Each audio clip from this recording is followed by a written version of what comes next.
अस्सलाम वालेकुम and very warm welcome to the Aliba show. कल और आज की जो इंटरनेशनल मीडिया में न्यूज़ है, yesterday Doha the capital of Qatar पे इसराइल ने अटैक किया है। इसराइल की एयर स्ट्राइक्स उस प्लेस पे हुई हैं, उन बिल्डिंग्स पे हुई हैं जहां पे एक सीज फायर मीटिंग, एक cease fire agreement between the Israel and Hamas या इसराइल एंड गजा जो ब्रोकर करने जा रहा था यूएस, और उस पर डिस्कशन करना चाह रहा था वो हमास के साथ। उस डिस्कशन को नाकाम बनाया है इसराइल ने इस एयर स्ट्राइक के थ्रू। एंड सेकंड जो बिगेस्ट न्यूज़ है जो आज मॉर्निंग में आई है, उसमें रशिया ने एयर स्ट्राइक्स की है पोलैंड के ऊपर वाया ड्रोन लाइक ऑब्जेक्ट्स, जिन्होंने पेनिट्रेट किया है इनसाइड द पोलैंड।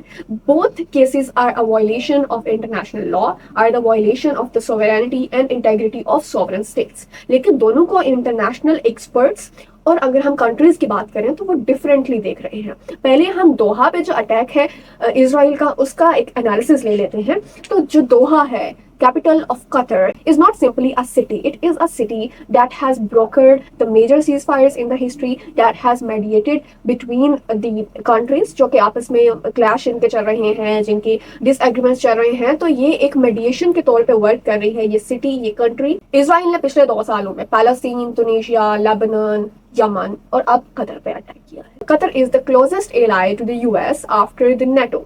नेटो के बाद इसे सेकंड मोस्ट क्लोजेस्ट एलाई समझा जाता है यूएस का।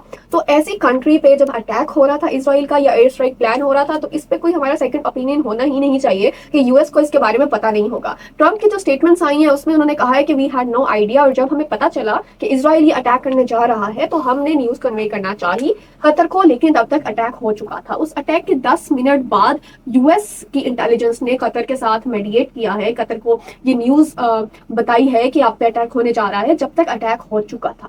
तो इस पे हम सेकंड ओपिनियन नहीं रख सकते। यूएस का मिडिल ईस्ट कंट्रीज और मुस्लिम कंट्रीज के साथ जो बिट्रेयल का पैटर्न है, B it this or be it at the time of Saddam Hussein or any other instance from the history, it remained the same. तो इस पे हमारा कोई सेकंड ओपिनियन नहीं है। इसका एक और एंगल ये है कि ये अटैक किस टाइम पे हुआ। ये अटैक उस टाइम पे हुआ जबकि यूनाइटेड नेशन जनरल असेंबली का एक मेजर सेशन होने जा रहा है इस सितंबर में, और उस सेशन की सबसे खास बात यह है कि उसमें countries like France, Malta and Canada are going to recognize the Palestine. उन्होंने अभी फॉर्मली रिकॉग्नाइज नहीं किया है, अपनी स्टेटमेंट्स में उन्होंने ये कहा है, बट इस जनरल असेंबली में वो फॉर्मली रिकॉग्नाइज कर लेंगे पैलेस्टीन को। तो उसके वेक में Israel is doing it's level best कि कोई भी सीज फायर, कोई भी जो पॉज है वो उसकी misadventurous aims, misadventurous actions on the Gaza को पॉज ना कर सके। कोई भी ऐसा सीज फायर एग्रीमेंट, कोई भी ऐसी टॉक्स ना हो। तो हमास के ऊपर इसराइल का अटैक करना इज अ थिंग, बट एक सॉवरेन कंट्री, और वो कंट्री जो कि गल्फ स्टेट्स में आता है। गल्फ स्टेट्स वही स्टेट्स हैं जिन्हें इसराइल के एलाइज में तो नहीं लेकिन इसराइल फ्रेंडली कंट्रीज में समझा जाता है। लास्ट वीडियो में जब मैंने लेबनान पे इसराइल की स्ट्राइक्स की बात की थी और यमन पे बात की थी, तो इनके अंदर जो एक्सिस ऑफ रेजिस्टेंस फोर्सेस काम कर रही हैं, और ये जो कंट्रीज हैं इनको मेजरली गल्फ कंट्रीज और इसराइल फ्रेंडली कंट्रीज की लिस्ट में नहीं लिस्ट किया जाता। लेकिन कतर एक ऐसी कंट्री है जो कि इसराइल फ्रेंडली कंसिडर की जाती है, and it has played a major role in the mediating efforts between the Israel and axis of resistance forces in the region. लेकिन उस कंट्री पे अटैक कर देना is a big question for Israel. Then coming towards the today's news, today in the morning Russia ने penetrate किया है Poland की air space में। जो न्यूज आई है टुडे इन द मॉर्निंग उसमें ड्रोन्स लाइक ऑब्जेक्ट्स आइडेंटिफाई किया गए हैं पोलैंड में डिफरेंट एरियाज में। कुछ को क्रैश कर दिया है, और जो क्रैश साइट्स हैं उनको अभी पोलैंड आर्मी ढूंढ रही है, और उन पे एक रिपोर्ट मिलेगी, एक एनालिसिस आएगा कि why these sites were attacked by the Russia. 4 airports within the Poland territory are closed so far because of this, and citizens in 3 major regions within the Poland are told to take cover कि किसी भी time पे कोई बड़ी air strike, कोई बड़ा air assault attempt आ सकता है रशिया की तरफ से। अब इसके रीजंस की तरफ आ जाते हैं। यूक्रेन, क्योंकि a major part of the Ukraine has been demolished, has been sent into ashes, तो अब नेटो की जो अदर शील्ड्स हैं उनका तरफ टारगेट है रशिया का, और उसमें Poland is a gateway to the Europe, and Poland has also been an insecure country for the Russia for quite a long time. इसका लिंक हम ऐसे कर सकते हैं कि now Russia wants to put pressure on the Poland so that Poland withdraw from the NATO, ताकि Russia अपनी security in its western border and in the eastern Europe ensure कर पाए। लेकिन जो यूएस के रिप्रेजेंटेटिव के स्टेटमेंट्स हैं जिसमें वो कह रहे हैं कि रशिया नोज नो बॉर्डर, तो what US has to say about Israel?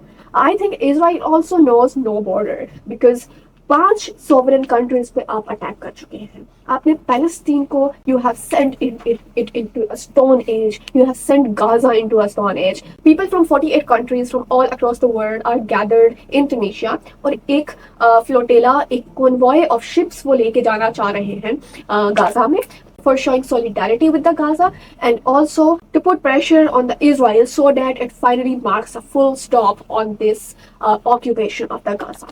तो वो जो 45 countries के civilians हैं, जो कि innocent civilians हैं, all they want is stop to the war in Gaza. उन civilians की ships पे, boats पे ड्रोन अटैक्स कर रहा है इजराइल। तो जो टूनिशिया के waters हैं उन पे इजराइल ने ड्रोन स्ट्राइक्स की है पिछले 2 दिनों में। लेबनान पे कंटिन्यूस इजराइल की ऑक्यूपेशन एंड बम्बारमेंट चल रही है साउथ पार्ट में, जिसको मैंने डिटेल में डिस्कस किया था अपनी लास्ट वीडियो में। मैं यहाँ पे एक लिंक अटैच कर देती हूँ। यमन पे भी इजराइल के स्ट्राइक्स हैं, and now Qatar that is amongst the friendly countries to the US, to the Israel is attack. तो इससे सारी गल्फ कंट्रीज को और जितनी भी प्रो इजराइल या इजराइल फ्रेंडली कंट्रीज हैं उनको क्लियर मैसेज मिलता है कि Israel can not be friendly and to any state, and Israel also knows no border like Russia, and this is the high time कि यूएस को भी ये recognize कर लेना चाहिए, and यूएस को भी इजराइल के बारे में भी सेम स्टेटमेंट्स देनी चाहिए। Now the question is कि कतर एक ऐसी country that is known for its wealth, its safety is no more safe, but अब this is the high time the countries from across the world and the countries that are standing with the Palestine and that are standing against the Israel need to act in a hard manner. अब तक soft manner में in form of statements, in form of resolutions, countries have reacted to the Israel's disadventurous aims and moves. But now, to make Israel mark a full stop, I think, and we all think, in solidarity with what is happening in Palestine, what has happened to the sovereign countries, in solidarity with the UN Charter laws, जो कि sovereign countries के rights को और उनकी space को protect करते हैं, we need to boycott Israel, and these countries must act in a time and manner कि Israel को पुश किया जाए इस वक्त कि वो sovereign countries के एयर स्पेसेस को वायलेट ना करे और innocent lives जो हैं वो at no stake and cost उनकी वर्थ खत्म ना करे। बट रशिया का जो पोलैंड पे अटैक है, it is also condemned because Poland is also sovereign country, it is a member of NATO and it has right to protect its space, protects its sovereignty. I'll see you in next video.